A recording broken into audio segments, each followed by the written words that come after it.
Assalamualaikum warahmatullahi wabarakatuh.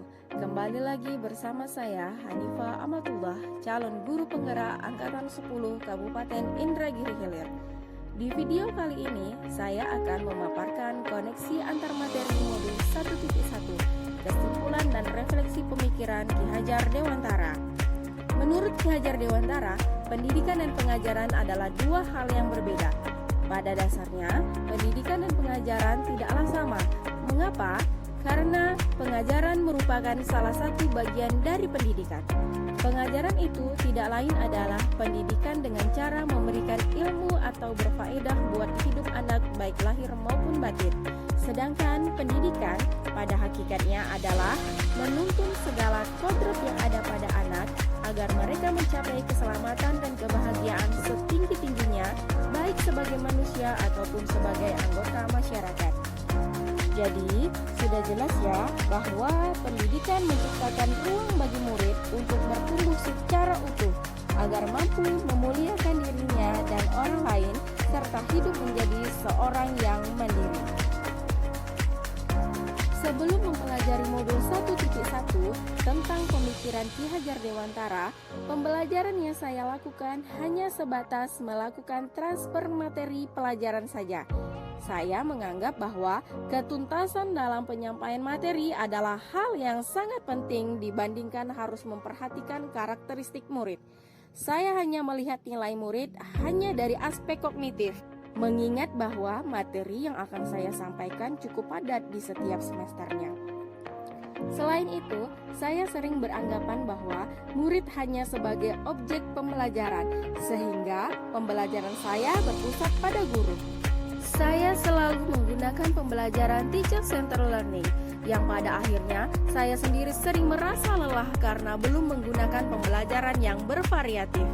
Bagi saya, jika nilai siswa telah mencapai KKM, artinya proses pembelajaran yang saya lakukan telah berhasil.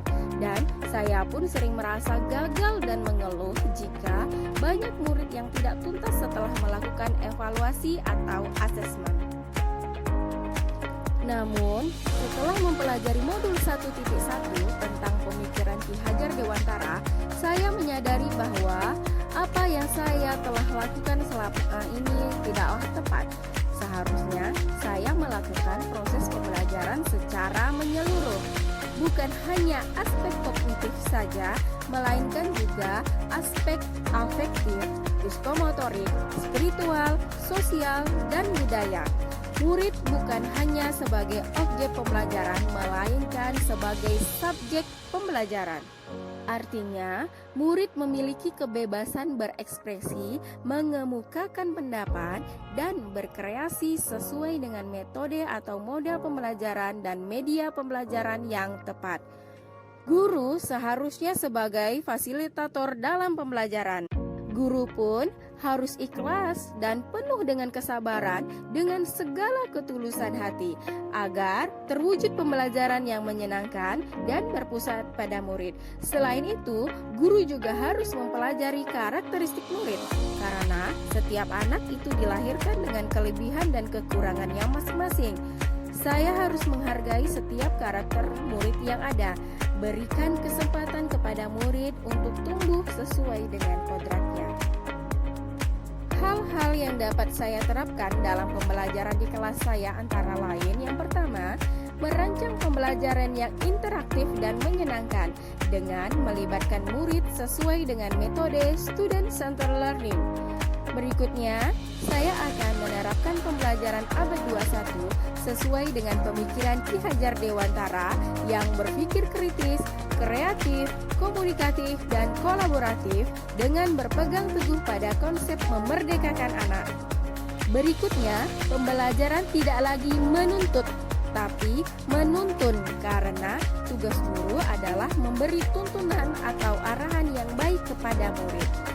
Berikutnya, saya berusaha menjadi teladan bagi murid baik dalam perkataan maupun perbuatan. Selanjutnya, saya juga harus mengenali karakter dan latar belakang murid dengan menjalin komunikasi yang baik antar mereka. Demikianlah kesimpulan dan refleksi pemikiran Ki Hajar Dewantara. Terima kasih telah menonton video saya. Salam semangat untuk seluruh Bapak Ibu guru hebat dimanapun berada. Wassalamualaikum warahmatullahi wabarakatuh. Salam guru penggerak, bergerak, tergerak, menggerakkan.